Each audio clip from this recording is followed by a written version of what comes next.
नमस्कार, मी कविता. स्वागत आहे तुमचं सगळ्यांचं माझ्या यूट्यूब चॅनलमध्ये.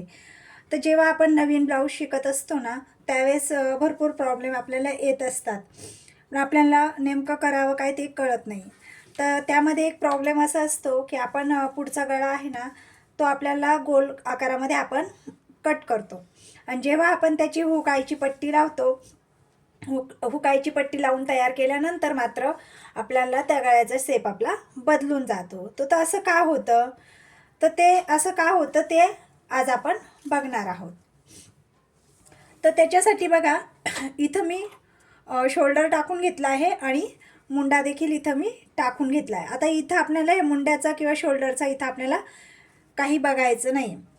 तर इथं जी गळा रुंदी आपण टाकतो, आता डीप नेकनुसार, म्हणजे मोठा जर गळा असेल तर आपण इथं 2.25 किंवा छोटं माप असेल तर 1.25 2 इंचाचा आपण इथं गळा रुंदी घेतो आणि 7 इंचावर आपण हा गळा राहतो. त्याच्यापेक्षा जास्त डीप नेक असतं तर तो वेगळा भाग येते. डिझायनर ब्लाऊजमध्ये इतका मोठा गळा घेतला राहतो, पण नॉर्मल हा 7 किंवा 6.5. आणि काहींना खूपच छोटा लागत असेल तर तो 5.5चा देखील असतो. म्हणजे तो गळा आपला हा मुंड्याच्या वरती जातो. तर हा गळा 7 इंचापर्यंत जर आपण ह्या प्रकारे सरळ लाईन घेतली आणि जेवढं अंतर वरती घेतलं आहे तेवढंच इथं 2.25वर पण आपण अंतर घेतलं तर बघा, आणि आपण ह्या प्रकारे राऊंड शेप हा देऊन घेतो. का बरं असं करतो आपण? तर आपला हा गळा उतरू नये म्हणून आपण जेवढं मापवरती घेतलं आहे तेवढंच इथं घेतो, किंवा आपला गळा हा लूज पडू नये म्हणून आपण हे अंतर कमी घेतो. पण तसं नाही करायचं आहे. कधी पण आपण जेवढं वरती घेतलं आहे ना त्याच्यापेक्षा अर्धा इंचाने आपल्याला इथं एक्स्ट्रा घ्यायचं आहे. तर बघा, ह्या प्रकारे आपल्याला आपली जी लाईन आहे ना, ही आपला जो बॉक्स आहे ना तो असा, हे ही लाईन जी आहे ना ती अशी तिरपी आली पाहिजे ह्या प्रकारे. आणि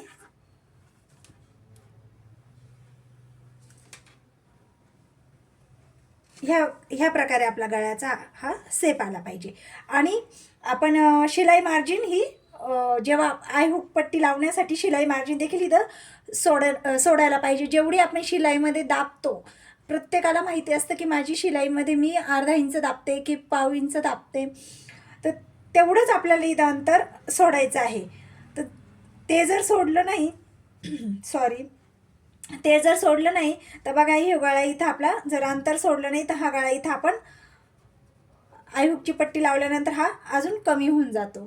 त्यामुळे जेव्हा आपण पुढच्या हुकांचा ब्लाऊज शिवतो आणि आपल्याला गळ्याला हा प्रॉब्लेम येतो, तर इथं आपल्याला आयहुक लावण्यासाठी मार्जिन पण सोडायची, पट्टी लावण्यासाठी, आणि इकडून आपल्याला अर्धा इंचावर हा गळा एक्स्ट्रा घ्यायचा आहे.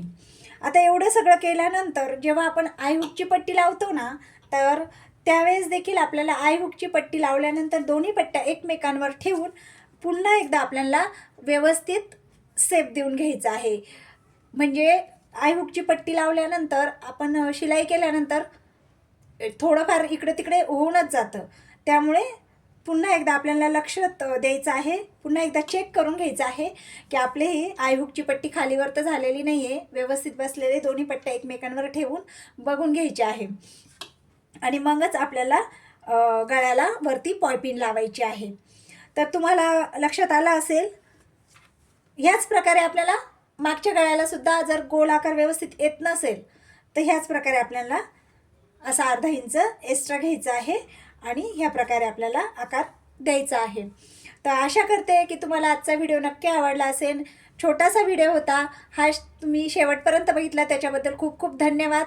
आणि अजून तुम्ही माझ्या चॅनलला सबस्क्राईब नसेल केलं तर चॅनलला सबस्क्राईब करून घ्या.